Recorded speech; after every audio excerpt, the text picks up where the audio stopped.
Okay, thanks everyone. So now we are going to have a panel discussion. So I'd like to invite Aaron and Chris to join me on stage, and we can take a seat.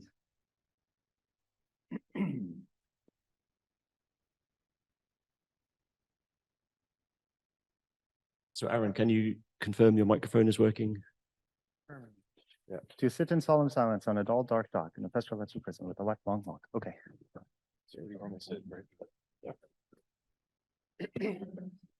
So I think that last talk was an excellent lead-in, in a way, to this panel discussion, because I think it really illustrates one of the fundamentals of the challenge that we're facing, the fact that there are many benefits that we can enjoy as a society from extensive use of space.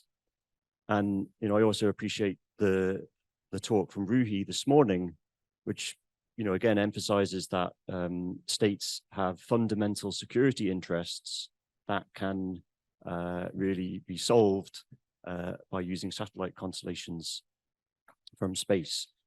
So this is something that we are thinking about deeply within the CPS Policy Hub and the astronomy community at large. How can we engage with this situation?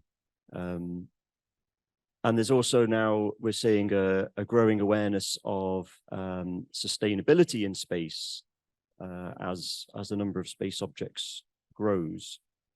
And as part of our work over the past couple of years, we've been engaging with many different forums, as you've heard over the past few days. And we have made some progress, but we still have more work to do. So what we wanted to do in this panel discussion is invite some truly world-leading experts on space law and policy to help us with our thinking. So we have some top-level questions that will guide both the panel and also our overall thinking on this matter. So how can the protection of astronomy research and dark and quiet skies be made an integral part of this new movement towards space sustainability? How do we accelerate the uptake of protection of astronomy and dark and quiet skies into regulation in the future? And what lessons can we learn from the development of norms or the development of norms of conduct from industry and other actors in other areas? So the example we have today is from space security. And finally, how can we extend our approach more globally? I mean, you've probably seen that we are at the moment quite focused on North America and Europe as a locus for our activities. So we need to expand more globally. So to help us with this thinking, I'd like to introduce you to our distinguished panel members. So I'm going to introduce them, starting with the online participants first. So we should have, yes, I see there, Dr. Rajeswari Pillai Rajagopalan. Dr. Raji is the Director for the Center of Security, Strategy and Technology at the Observer Research Foundation in New Delhi. Dr. Raji was the technical advisor to the United Nations group of government experts on the prevention of arms race in outer space, otherwise known as PAROS. And she has been a non-resident Indo-Pacific Fellow at the Perth US Asia Center. And she's also a senior Asia defense writer for The Diplomat, writing a weekly column on Asian strategic issues. So welcome to the panel. Raji, can you just quickly confirm that you can hear us and you can talk? Yes, I can hear you loud and clear. Wish they were in person, but thank you for the opportunity to join you virtually. Okay, fantastic.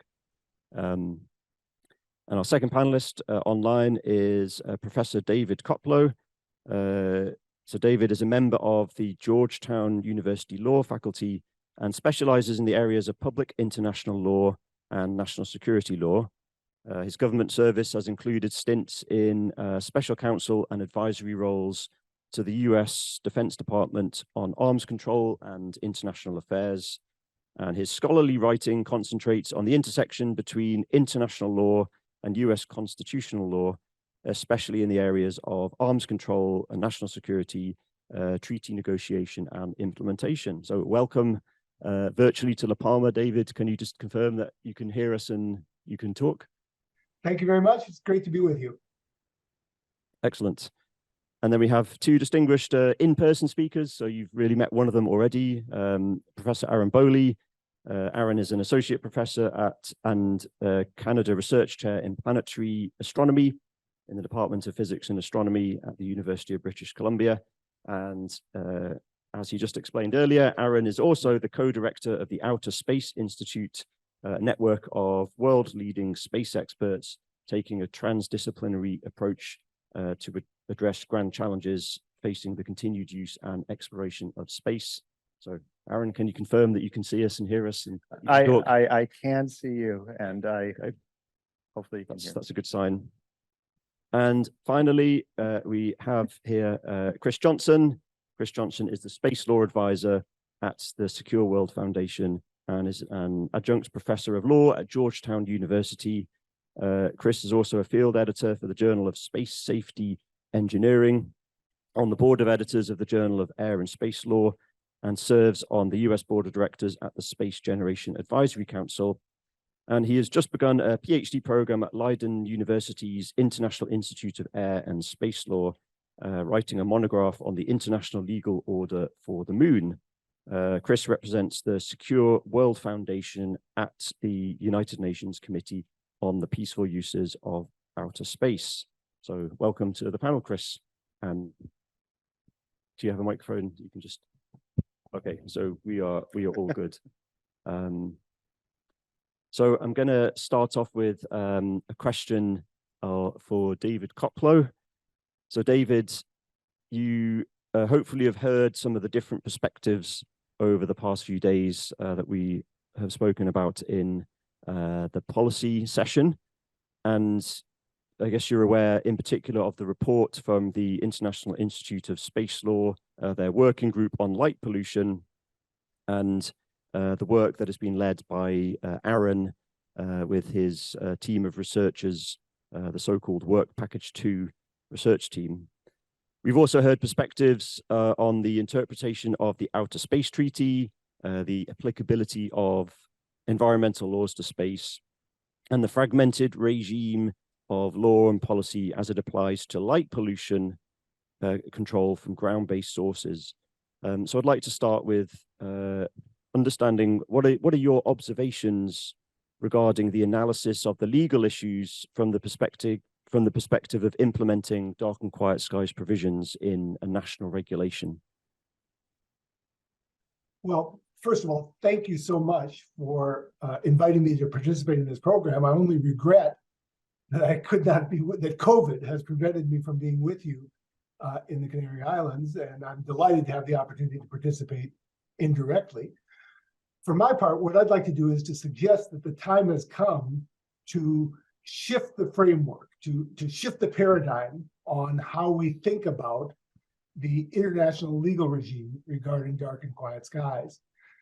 Too many people, including perhaps some in the astronomy community, have concluded that the current configuration of international and domestic law is so permissive that basically anybody can do whatever they want in outer space. And in particular, that the satellite companies can put up as many satellites as they want, regardless of what side effects that might have on others. And that if it harms observatories, then the observatories just have to cope as well as they can.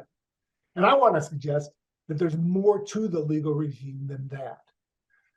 I want to acknowledge that some private actors, led by SpaceX, have done marvelous work in trying to mitigate their impact on other space actors. and have devoted considerable time and talent and their own resources to helping to deal with the problems of dark and quiet skies. But so far, those have been characterized as voluntary efforts that have been undertaken unilaterally and are subject to alteration or termination at their own initiative, and others may not emulate that. And I want to suggest that the international legal regime has more to say than that. And I want to just begin by citing quickly 3 examples or categories of examples. One is the Outer Space Treaty, Article 9, the provisions regarding due regard and requiring consultation in the event of potentially harmful interference. That language is vague, but it's not empty. It's not hopelessly vague. It's never been used for anything like this, but it could be used. And those provisions do amount to something. They do count for something in international legal discourse and should have an effect on the constellation of activities. Second, the Liability Convention, again, rarely used, never used for anything like this, but it could be used. There's scope there for somebody to assert their rights and stand up against the invasion of peaceful uses in the exploration and use of outer space. And then the third category would be national laws in many countries, including the United States, where the FCC has a legal obligation to regulate space in the public interest. And they've used that power for dealing with debris mitigation. They could use it for protecting dark and quiet skies. And I put into the hopper ordinary tort litigation for the tort of nuisance. The sort of thing that first-year law students around the world study, where a property owner has a right to a cause of action if a neighbor or a passerby emits unwelcome, unreasonable noises or lights or odors that affect the beneficial and profitable use of your property. So none of these is an open and shut case, and I don't want to urge people to rush into court right now, but I do think it's appropriate to realize that the deck is not irretrievably stacked against the interest of the observatories. International and domestic law have something to say that can be utilized in a more assertive fashion than we have so far. This is a time where we might consider not only the profitable behind-the-scenes negotiations with SpaceX and others that have yielded some beneficial results, maybe a time to be more aggressive as well. I'll leave it there for now. So thanks, David, for outlining some of those options that we have. And of course, I'm immediately thinking, why haven't we used some of those already? So I'd like to invite some response from the panelists here. So maybe Chris, would you like to respond to David's thoughts? I mean, yeah, so thank you for that. You know, that idea of requiring international consultations or taking steps to at least have these discussions at the international level. This is intriguing. It certainly, like, the rules and norms for it are pretty much right there in the Outer Space Treaty. It honestly would require an ambitious state, but not necessarily a overly ambitious state, to at least raise these issues at the UN level or at a bilateral level between states, to request these international consultations and at least voice these concerns, as we've seen a little bit over the last few years in, I would say, general exchange of views at Koplow. We can talk, and I'm sure we will talk a bit more about, what has been happening at the Koplow level. But I do like this idea of, when you have international consultations and these discussions, you at least have a sharing of opinions and sharing of concerns and anxieties, so that the operators can ask the astronomers, what exactly do you want? Do you want a cessation of all launches? Do you want severe remediation to what you're doing? To have these open discussions where everybody can weigh in on it. I like this idea. Some of the other ones are certainly intriguing as well. I'll just briefly point out there, polycentricity, where he suggested solutions that are at the highest level of international relations, that are at the national level through national regulation, and then that last one on tort litigation is, between, courts and individual citizens at the sub-national level. So you see the complexity of this problem. It's polycentric. It's multi-layer. Yeah, and just, I mean, to reflect on the fact that it seems to be generally that states are not wanting to constrain overall their space sector. And as I outlined at the start, I mean, there's fundamental strategic interests that are there that states really need to have. For example, a 1,000-unit satellite constellation for their defense. So I mean, how do we deal with some of these high-level kind of political or geopolitical drivers that are there? So I'll go first, but I'll then let's ask some of the other folks with different perspectives. Hold on. Ask it again more directly, though. So the underlying fact is that there are kind of fundamental security interests to states that they really depend on the use of space for. And there's also important problems in the world, like climate change, that really benefit from having many satellite constellations up there. So, how do we contrast our strategies against those fundamental kind of geopolitical factors? It's kind of a bandwidth question, isn't it? Like, what delegations it can be sent to COPUOS that are briefed up on this issue and can handle it and have the technical know-how, technical knowledge, but also kind of the political savvy and awareness to operate within that system in their fora. So I know COPUOS, I do not know the ITU. So we've heard at this conference, like offering solutions in a variety of fora. And it really does take us putting our heads together and, having the UN experts meet with the national level experts just to pool this knowledge and see how do we take all these different solutions and probably work many of them simultaneously to see where solutions can be brought. Would you imagine? Yeah. Go ahead. Yeah, I mean, the coordination is going to be incredibly important for moving forward, particularly as we move into other fora. And in terms of, the security question and the question that we just heard from climate change, I mean, there are additional engineering components and also strategic components that get involved.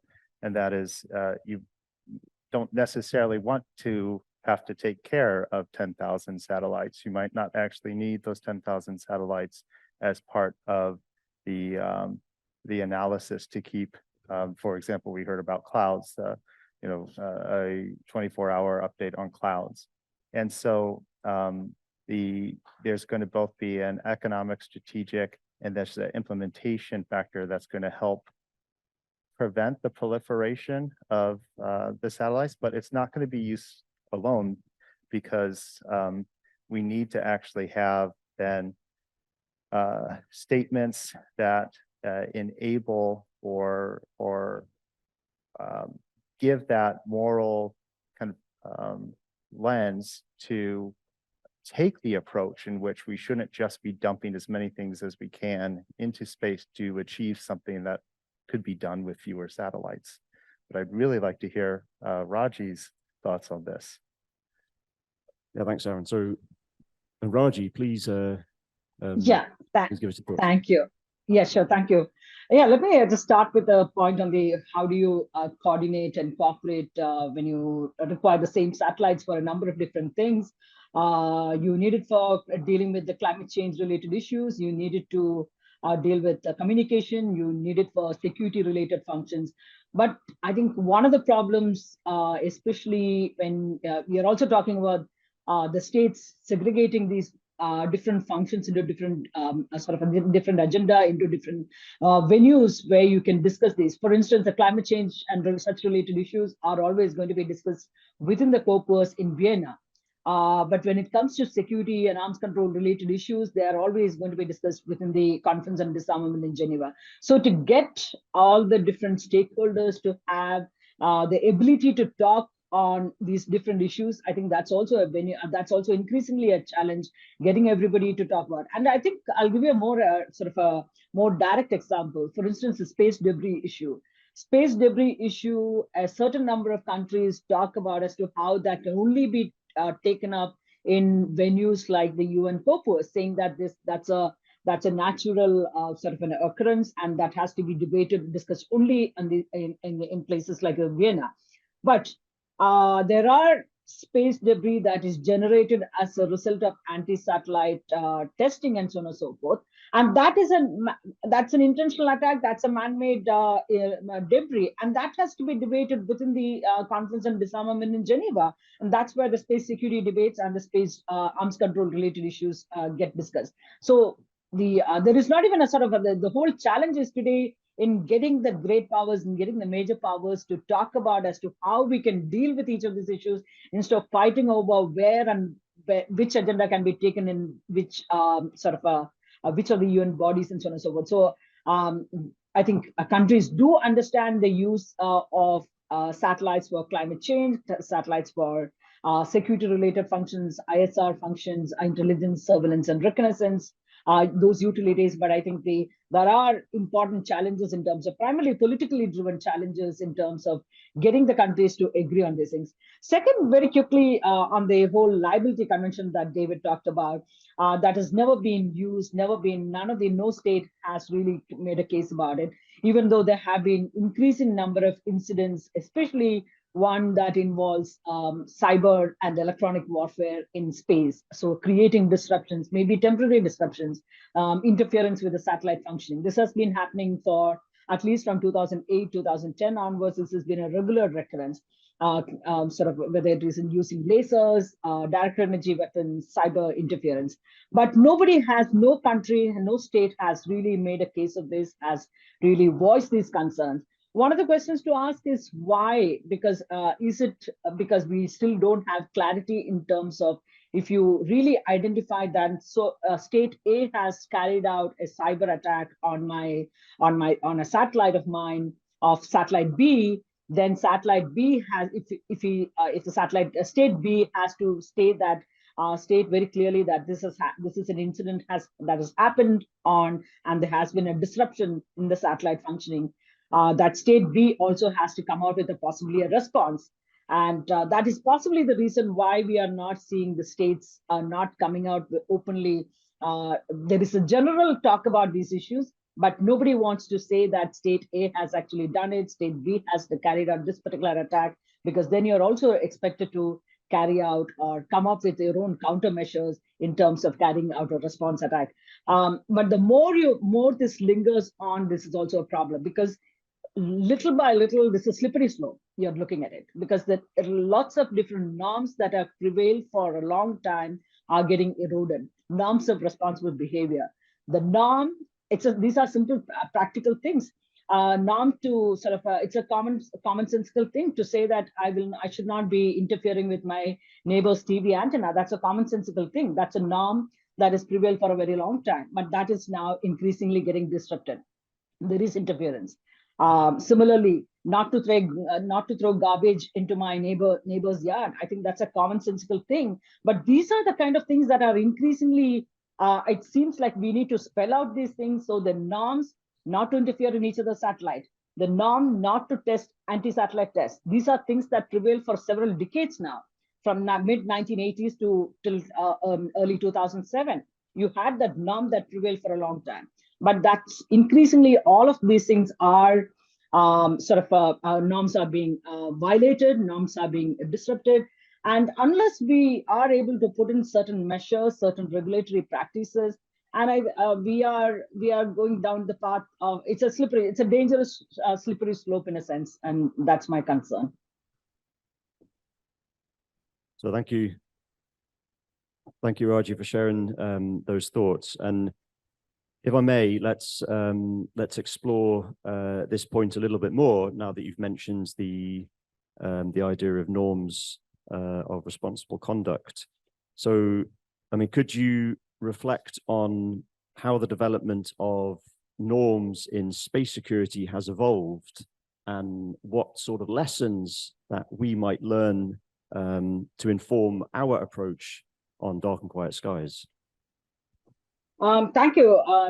In the area of space security, I like to kind of touch upon, the views are so divided. In fact, there is no international consensus, and that's been the biggest impediment in terms of our ability to develop new rules of the road. So if you look at the state of the norms, especially as it pertains to space security, it is actually quite disappointing. Lack of consensus among the major powers to deal with challenges have, in a sense, steadily contributed to the slow development of space norms.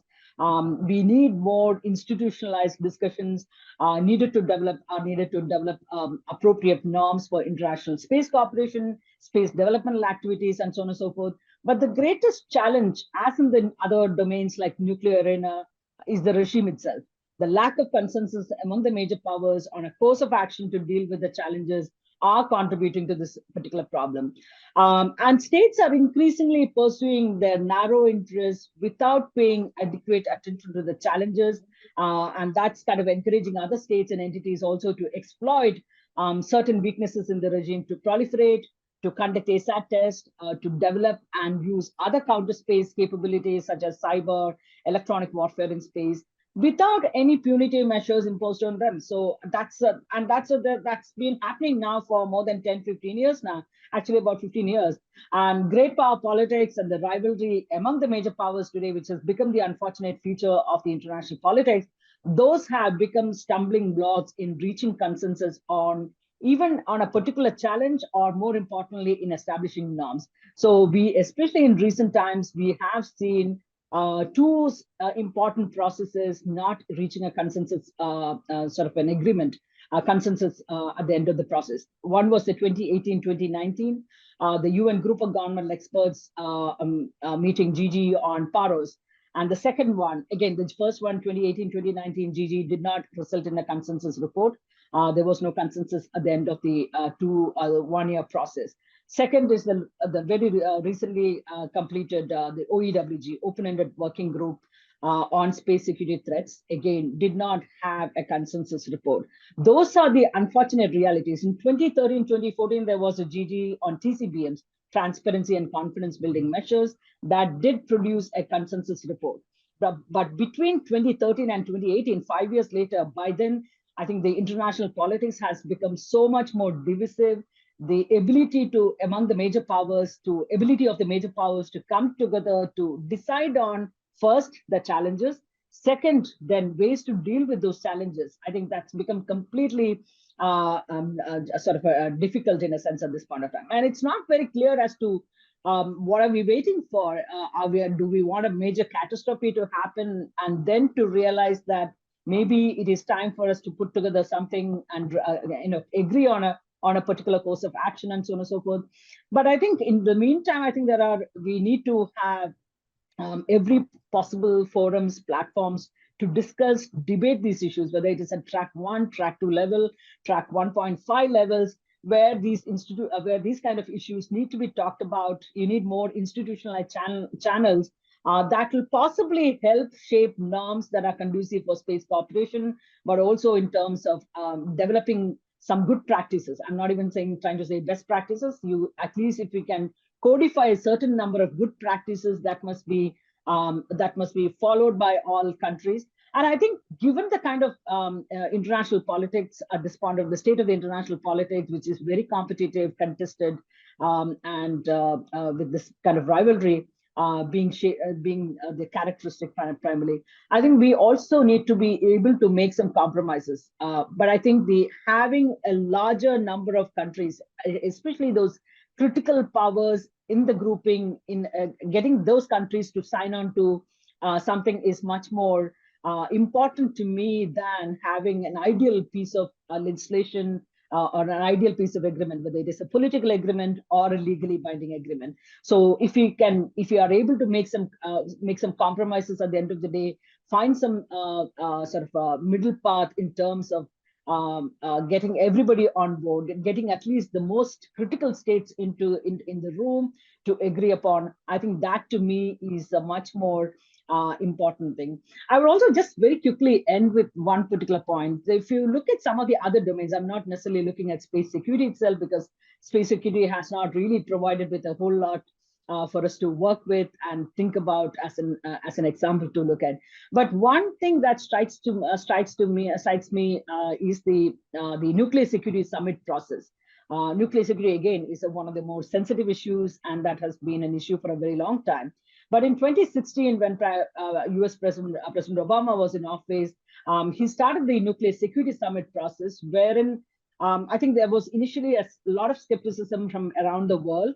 But by the end of the 3 nuclear security summit process, there were more than 100 countries being party to it. There was also the whole idea of gift basket, for instance. So countries making voluntary commitments to maybe tackle the physical security aspects of nuclear security or the nuclear forensics and whole range of issues. So, we need to look at things in a much more we need to have an out of the box thinking, because we have tried a lot of different ways to come up with global measures to regulate the kind of activities that states and other stakeholders engage in. Since we haven't found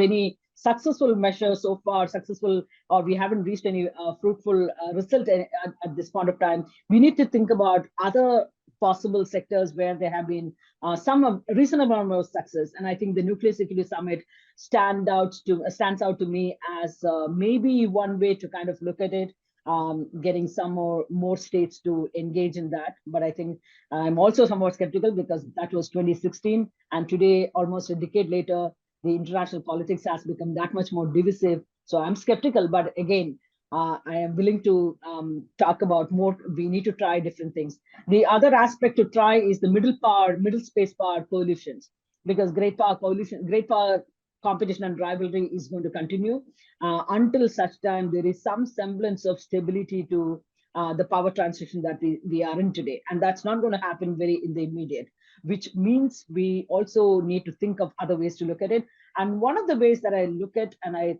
think we can explore further, is to bring together a coalition of middle space powers who can talk about, who are also technologically and financially more capable countries, who can look at investing in technology-aided possible solutions, evidence-based solutions, then gradually build up the consensus in that small circle, small grouping, and then to take it to a larger forum at a much later stage.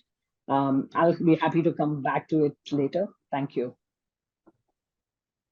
So thanks again, Dr. Raji. And I think you've mentioned some models that we could certainly look at. And I mean, I am pleased to say that we have started already the process. I mean, we have a group of friends at the UN level building, and we're going to have a discussion later on today about that.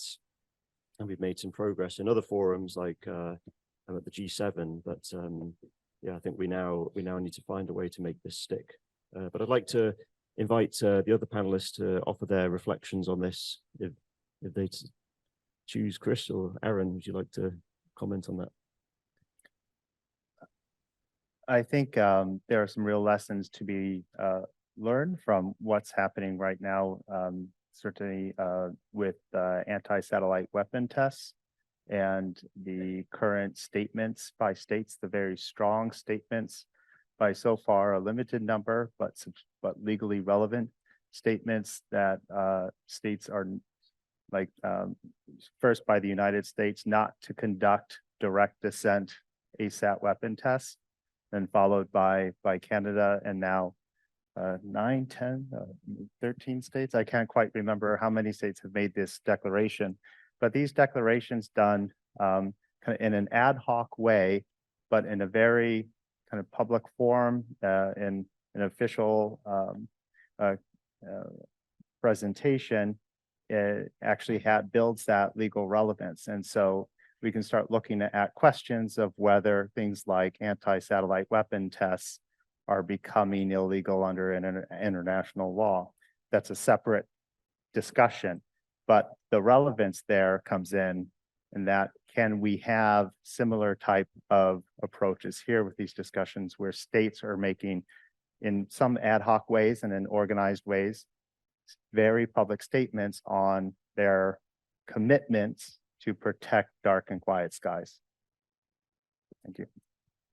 So, I mean, let's link this now to some work that we are actually doing at the Committee on the Peaceful Usage of Outer Space. So I'd like to invite Chris to comment on this. I mean, what are your thoughts on our approach so far? How can we link some of the topics that have been identified in this conference with our ongoing work at Koplow? So, you know, the initial reaction from last year's session of Koplow was one of disappointment from the observers and the member states who were hoping that more proactive initiatives and results would happen at last year's session. Essentially, this agenda item, as you may or may not know, and the adoption of any further work was, at least for 1 year, ceased because of issues that, you know, are procedural in nature and disappointing when we see member states talk about this topic and really arguing over the title of the agenda item for many hours and not being able to settle it because of what it would imply, and then whether civil society would be allowed to participate in any proposed expert groups, and then in the end not being able to agree even on the agenda item. This does not reflect well on Koplow being the central fora for discussions of space activities and peaceful uses of outer space. So Raji pointed out to the kind of siloization that we have at the UN level, but we do want to keep, you know, peaceful discussions of peaceful uses of outer space happening in Vienna, but that fora has to work and actually have productive discussions. And meanwhile, you know, the security issues are discussed over in Geneva, and, you know, use of frequencies and geo are discussed at the ITU. So we see this inherent siloization in the way that these matters are discussed. And we would hope that Koplow would be able to take some rational steps to continue discussing some of these issues. So we were all disappointed when they were not able to agree on this as an agenda item going forward for next year. When I talked with folks in the hallway, and I remember talking to Connie in the hallway,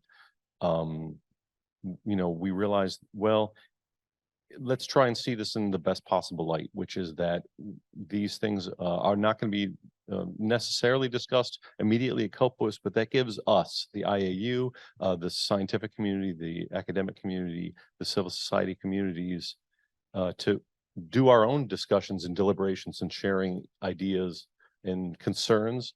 And really, you want to see Koplow as the fora that you bring your results to.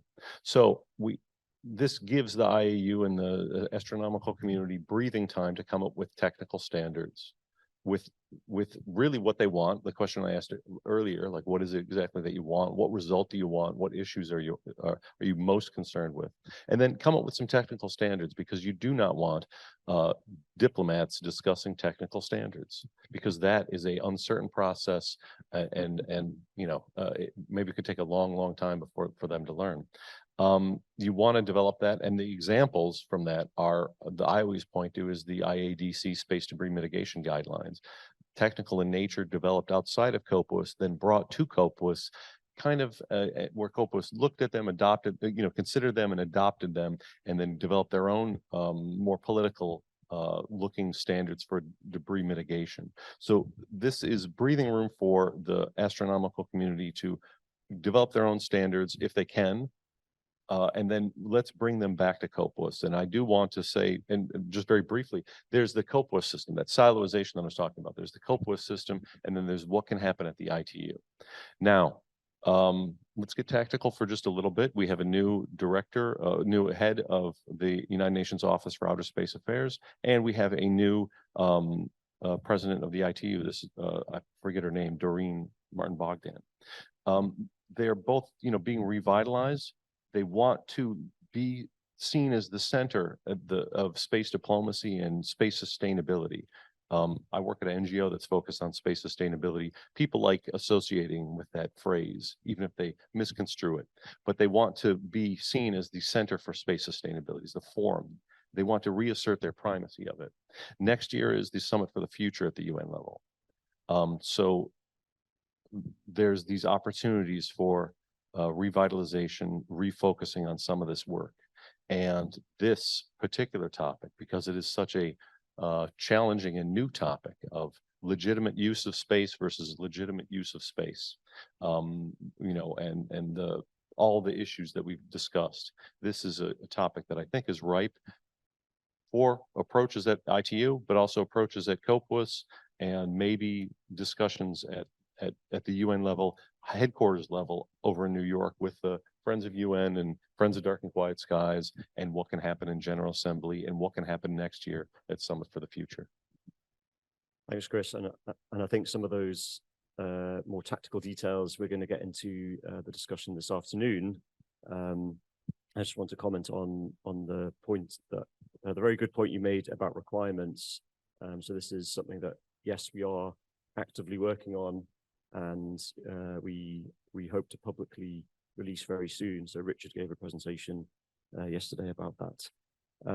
But I would like to invite David to give your thoughts on this. I mean, your thoughts on our approach at Koplow from your experience as participating in these national delegations. Well, I think Chris put his finger on it exactly. This field is characterized by multiple different silos across the United Nations and in other fora. And it can be difficult to trace through each of the different forums in which this activity can pursue. And I think it's valuable for advocates to pursue all of those fields. Some of them may be frustrating, some of them may be slow, but the tactic, I think, is to operate simultaneously in all the different areas. The special pitch that I wanted to make is in favor of invoking those that have mandatory legal procedures. Because if you sue somebody, you get their attention. If you're in a court of mandatory jurisdiction, you don't need consensus. You just need to invoke the legal procedures and force the action in that way. And just as one example, I think there's a good case to be made that the United States is in violation of Article 9 of the Outer Space Treaty by failing to undertake consultations before SpaceX undertook the massive satellite constellations that caused potentially harmful interference with the activities of ground-based astronomy. The treaty requires countries to undertake consultations, and that was not done. And now any country could request consultations regarding SpaceX and the United States, or OneWeb and the UK, or China. It only takes one country. It would take one assertive country to be willing to raise that issue, but you're not asking for the activity to stop. You're only asking for consultation. And that consultation can be productive. It won't solve the problem, but it's one way of using legal procedures to force action that I think could be done today if somebody was willing to step up. So thanks, David. And I would like to hear from Dr. Raji. I mean, in your view, would we ever see a state make this type of request for consultation? You might expect maybe China to come up with some kind of question raising this particular issue if they think that they have been at a disadvantage and so on and so forth. But I also wanted to just come in on one of the points that Chris had raised earlier about technical standards, developing technical standards, guidelines, best practices, things like that, by the industry, by the technical folks in a sense. That's very important. But I also think about as to how do you balance it, because you also need to get the buy-in from the political leadership. Because at the end of the day, the way I look at it, you have a technical process. You can develop technical guides, technical standards, technical best practices, all of those things. You can also come up with a lot of legal measures, talk about how this particular law can address a particular issue. But especially in today's climate, it is a political issue that has become the biggest stumbling block in developing an agreement. So therefore, even as I do see the merit in getting the technical standards developed by engineers and technical folks and others, how do you how do you build in that buy-in from the political leadership, which is so critical? Second is also the inclusive process that is so required, including all the different stakeholders and all the different community, because otherwise you are going to run into problems in terms of building that kind of the much needed consensus for any particular process, whether it is a political agreement, like a norm or a code of conduct, any particular process to see it to fruition, you have to have that buy-in from all the different stakeholders and inclusive process, because otherwise you can come up with the best sort of a best agreement, best code of conduct in place, but that is really going to run into rough weather, which is what happened more than a decade ago, slightly more than a decade ago, with the EU code of conduct, international code of conduct for outer space activities. It had the good pieces in there, but it was mostly because the EU had taken the initiative in drafting that out, and therefore much of the rest of the world turned around and said, how can the EU decide what is best for the rest of the world? So, you want to avoid that particular pitfall in a sense. So how do you build in, how do you get at least all the major players to be engaged right from the beginning? So inclusive process. And I think I was talking to somebody even just yesterday. Today, almost all the countries around the world are involved in space, are dependent on space. And everybody wants to have a say in how how the laws are being written, how the rules are being formulated. It's not just the major powers. It is not the 1960s when the US and the USSR could sit together and frame much of the outer space treaty and a whole lot of other legal regimes that came about. In today's situation, you also have two different camps, and not just the two countries, it's the two sets of countries together, in a sense. The US-led Western group of countries, and then you have the China-Russia group of countries. And bringing that, all of the different countries, all of the different stakeholders from these countries together to develop whatever means where you're thinking about technical standards, best practices, guidelines, or other code of conduct, or anything.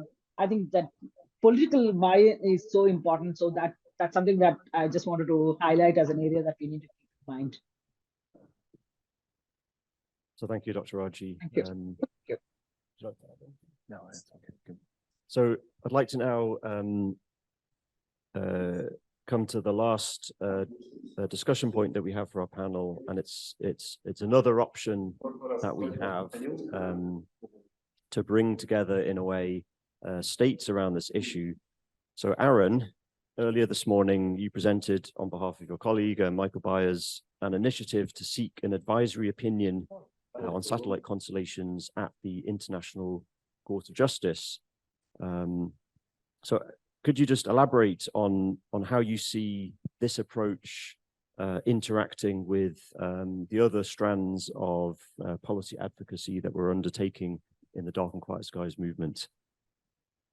Thank you for that. It is, as I started that talk, I talked about possibilities, what is possible. A movement toward an ICJ advisory opinion would take massive coordination among us in order to do well. And the way we would be able to move forward is... Sorry, I think we have someone talking. Can you please all mute your microphones on Zoom? Yeah. Okay.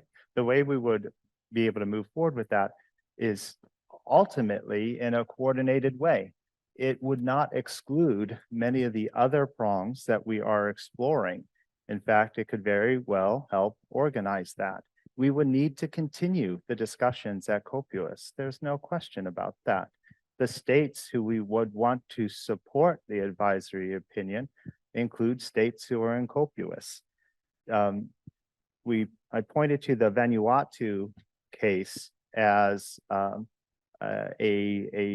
thing for us to watch as it's moving forward. That will be decided next year, or the advisory opinion will come out most likely next year.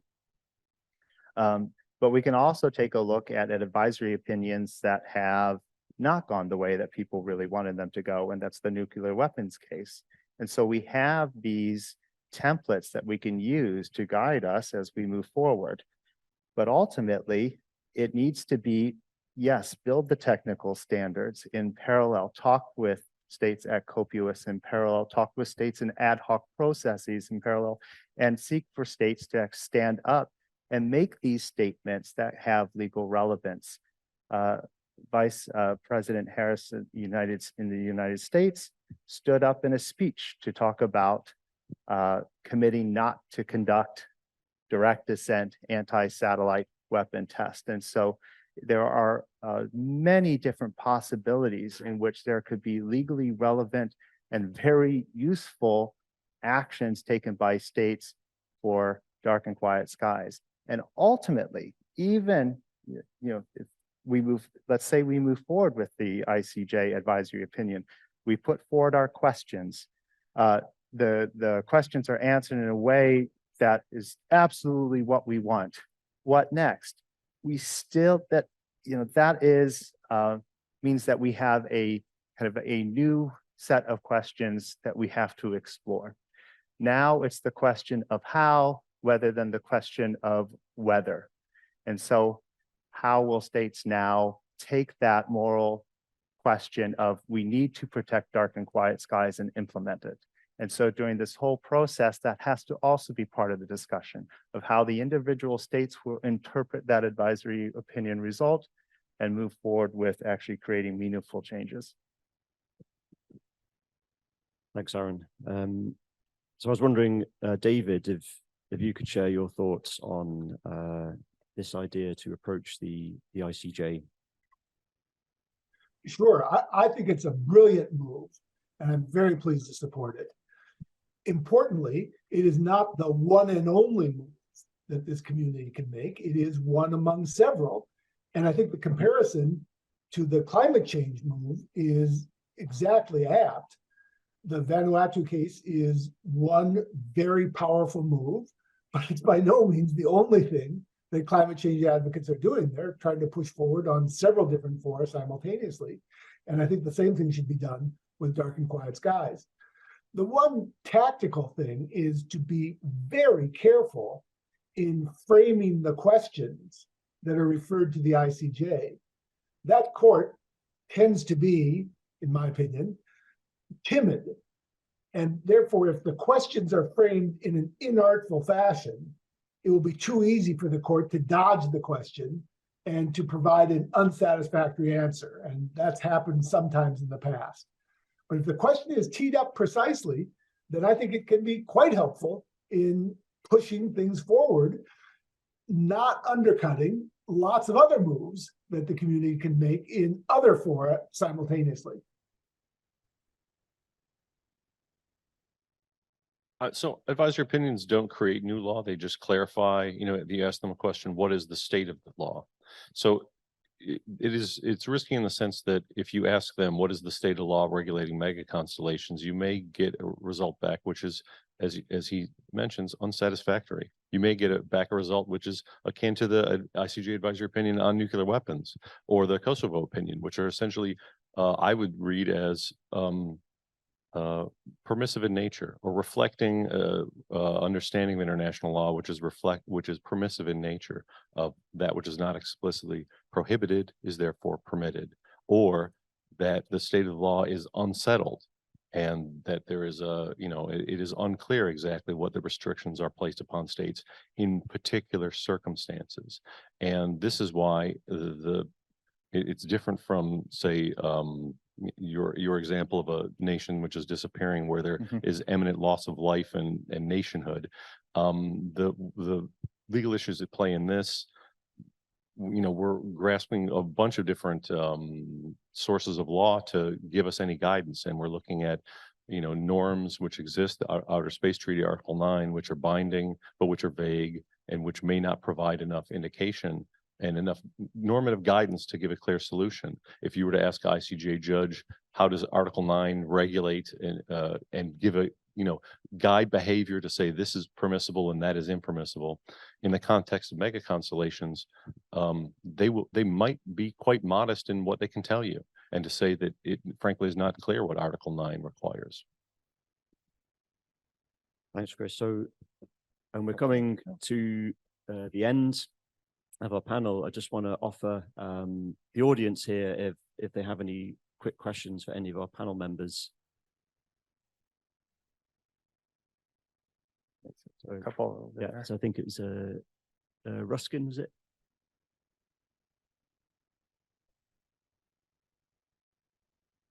We have both of the mics up here, Oh, so maybe they're getting down another there. one. It's okay, we're getting a microphone. Thank you for a great discussion. I'm curious on, this is Ruskin Hartley from Dark Sky. I'm curious about framing this as a space sustainability issue, which is kind of esoteric and kind of out there, versus as a core issue of sustainability for the planet, the impact on the environment, the impact on public health. And is there any wisdom that you would offer in terms of the framing and the direction that we go on this issue to sort of either broaden the tent or sort of narrow and focus it down? That is a good question. Is this a space sustainability issue? Do we want to phrase it as space sustainability, or is it really a legitimate use of space, exploration of space, which happens to be ground-based and not a space activity? One legitimate use of space versus another legitimate lawful use of space, which has constant, negative externalities on other users. And in some sense, with the numbers of satellites are putting up there, has other legal issues. The global constellations in the context of space traffic management and space debris, seems quite clearly a space sustainability issue. But for effects on the ground, is that about sustainability, or is that about the observatories enjoying a right to explore and use outer space? Following up on that, so some of the successful movement that we've seen so far in the policy realm has been in this kind of package deal, in which they've been talking about space sustainability, and dark and quiet skies are a component of that. So I do think it's quite possible that we move forward in the context of a broader idea of space sustainability. But I don't want kind of dark and quiet skies to be tagged on at the end. I think we need some very clear clarification on how astronomy really is the use and exploration of space, and really help us understand, what is already in place that protects astronomy moving forward, and what isn't. And the sustainability issues do not just deal with things that are in space, because we can take a look at things that have been brought up but not really talked about in much detail, things like the casualty risks and the impacts in the atmosphere and so forth. And so there's a really interesting question that needs to be explored that's broad, concerning the connections between the surface activities and space activities, and kind of where we draw the lines. That's a harder question to get to, but I do think that there is an important discussion on how much we want this to be space sustainability, how much we want to set dark and quiet skies as something very clearly separate for the prominence. I'm not sure the exact answer yet. I like the narrative that this is a threat to science and this negatively affects science. That's a compelling narrative, I think. Okay, thanks, Ruskin. I think that was a really great question. So we're coming to the end now. So I'd like to offer the panelists just to give us a 1-minute closing on their top level thoughts, or any advice to us, which we would gratefully receive. So I'd like to start with Dr. Raji. Thank you. I quickly had raised my hand earlier slightly to just to come on that ICJ advisory idea. And I think that's a terrific idea. But I also have a word of caution, because if you look back in 2016, Philippines took China to the ICJ, International Court of Justice. The South China Sea issue, the court came out with a ruling in favor of Philippines, but China completely disregarded. Nevertheless, and completely disregarded, and has carried on with the kind of island building activities, artificial island building activities, and kind of things. So ICJ ruling, but I'm in favor of you trying out all the possible methods, dialogues, discussions, initiatives, proposal, whatever you want to call it, to try and build the kind of consensus that we need. So in that sense, I would say, try smaller coalitions, ICJ advisory kind of methodology, all of this for us to sort of build the kind of support that we need. Otherwise, the country safe, sustainable, and continued use and access to outer space is not a given. We take it for granted most of the time that space is always there, and space is also finite. Space, the usable orbits are finite in nature, and unless we moderate the kind of activities that we engage in, our access to space is not a given, and we may not be able to use space for a very long time. So thank you. Thank you so much for the opportunity to be here. Thank you very much, Dr. Raji. David. So thank you. My 1 minute closing draws upon a line from an old movie that some of you may remember. It's the 1976 movie Network, in which Peter Finch earned the Academy Award for playing a newscaster who was so exasperated by his own industry that he hollered on air the line, "I'm mad as hell, and I'm not going to take this anymore." And that line in the movie caught the zeitgeist, and people across the country were opening their windows and hollering, "I'm mad as hell, and I'm not going to take this anymore." And I'm not urging astronomers around the world to do that, because in the movie ends badly for the Peter Finch character. But it does seem to me that there is scope for a more energetic approach to this problem, alongside the more judicious, restrained, diplomatic, behind-the-scenes approaches. There's room to be more vigorous about this as well. I think people could be mad as hell and not want to take this anymore. Thank you. Thank you very much, David. Over to you, Chris. So I tried to express the idea that this is a very difficult problem because of the silozations that we have in international governance of space activities. We need to understand that. It's also difficult because of the variety of stakeholders that are at play, whether it's the space traffic management folks and space debris folks, the astronomy community, the operators who are also exercising a legitimate use of space. And then, as we saw on the first day and a half, everyone else who doesn't put on a hat necessarily within the space industry, but has these rights and connections with the night sky. It is so difficult to tie all of their interests together and get those folks talking, or to get them to talk and see what we have in common and see what solutions there are. So this is why this has been a very interesting and very intriguing conference we've had so far. We're going to have to continue to do many of these things, and as we pointed out, take all these different initiatives that we've, take our discussions to Koplow, take them to the ITU, take them wherever we can take them to at the national level and at the regulatory level to see what can work. Aaron. This is fundamentally a problem that cannot be solved by any single field. So we are looking at this conference in here, which has representation, from those who are in policy, those who are in international law, those who are scientists, engineers, and so forth. We can't have that solution without the connection with everyone. And the one thing that I really want to urge is that we have these problems over and over again in other contexts. And one thing that we have learned from going through this situation is that we can't simply tech our way out of it. There is technology plays a very important role, but that alone is not the solution. And there are many examples that can be given. So you have to have the development of the technology, which is wonderful, but alongside of that, you also have to have the social constructs, the social understanding, the legal understanding that develops along with it in order to actually have that solution in which we can all benefit. Thank you.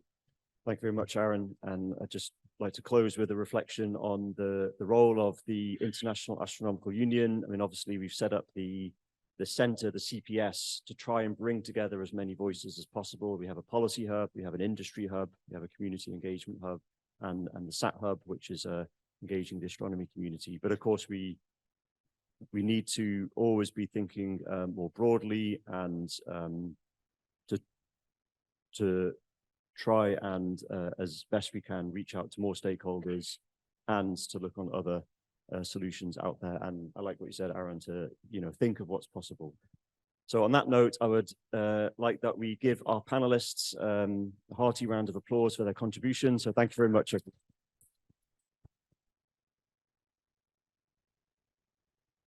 And it may be, Raji and David, that you didn't hear that applause, but it was allowed. So thank you very much for joining us virtually in La Palma at odd times of the day. We really appreciate it. Thank you.